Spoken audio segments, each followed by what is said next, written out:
I'm here just outside Reading at the Sportfish show, and I've bumped into John Anders from Sims Europe. We're standing next to what is probably your flagship pair of chest waders, would you say? Maybe not the flagship, because this is the G3. We have the G4, which is really the flagship. But I can say that the G3 will be the most popular Goretex wader on the market by any brand. What is it about the G3 that is so fantastic? The G3 wader has evolved since the first classic guide waders were launched from Sims in 1993, I think it was. That was the year when the market saw the first Goretex waders. And what we see here today is a result from that. So it's Goretex? It's Goretex. And Goretex is really the material? Yeah, Sims was the first company to start with Goretex waders, and it has been developed since then. And today, the G3 is a wader you can use for anything. You could use it for your saltwater fishing in estuaries for bass or sea trout. We use it back home in Scandinavia when it's really cold, but you still use the same waders when you fish for trout in the summer when it's warm. Yeah. The Goretex makes it possible, to use it in all sorts of conditions. So the advantages of Goretex are obviously breathability and durability. And durability as well. So really, if you invest in a pair of G3s, you've got a tremendous product for a good long time, really. It will last you a long time because the Goretex membrane, which is between the layers of the fabric in the waders, is very durable. It's highly breathable, but extremely durable at the same time. Like mosquito repellents, where you have a high DEET content, will not burn the membrane, which will happen on some other waders. Gotcha. So that's just one example. Could we just have a look at one or two of the details as we got these out on the mannequin? What are the strong selling points?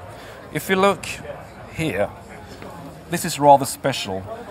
We've got front seams and also a central back seam on the other side, which means that you will have no seams on the inside of your legs anymore. Yes. Anybody who has been walking with the waders and done it for a lot of hiking and rub the knees together when they walk, they will wear out usually, the seam area on the inside of the knees. That's very, very clever. Because that's a patent from Sims now. Because I guess I probably, in my guiding life, I probably walk 30 miles a week, and that is where chest waders tend to go, isn't it? Down those inside seams. So that problem is sorted. Oh, perfect. That's very, very interesting. And the feet, you were saying? The feet is also a new design.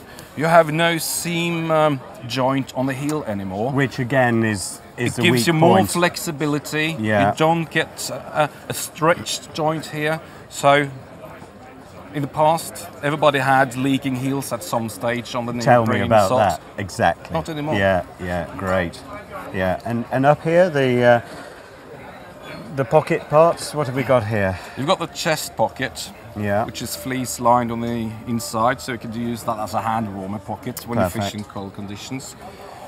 You can use this pocket for your fly box or anything else. Yeah. And you also got an inside flip out tender pocket, which is brilliant for tippet spools. Oh, super. Actually, you don't need to take out the spool itself. You just pull it through the Velcro and you use your nipper, cut it off, and there you go. You put it back in. I tend to use my mobile telephone in this pocket, actually. Is this waterproof?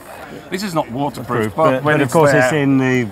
It's protected by the shell, isn't it? Of course it is. Of course, yeah. John, you were talking about the hand warming facility here, and I think a lot of anglers are under the misapprehension that breathable waders like this are only of real benefit spring to autumn, whereas in actual fact they're ideal for winter because you can just wear thermals underneath. Exactly. That's what I would recommend. I actually had a conversation with a gentleman 5 minutes before you turned up this morning, and he was asking for neoprene waders.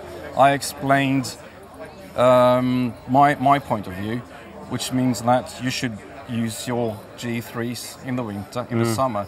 You just need to pay attention to what you wear underneath your waders. If you got your layering right, a good base layer, a good mid layer, which you will change around depending on the season and the conditions. Yeah. Then you will use your same waders. If you go on the D in February, fish for salmon, or if you go somewhere else fishing for trout in the summer when it's 25 degrees or more. Absolutely perfect. So you can bass fish in the summer, you can grayling fish Very in the much autumn. They're really waders for all seasons then. They are. Yeah. I'm a great fan, and it's been super to meet up, and I hope to see you in Norway fishing. Thank you, very John. much. Thank you.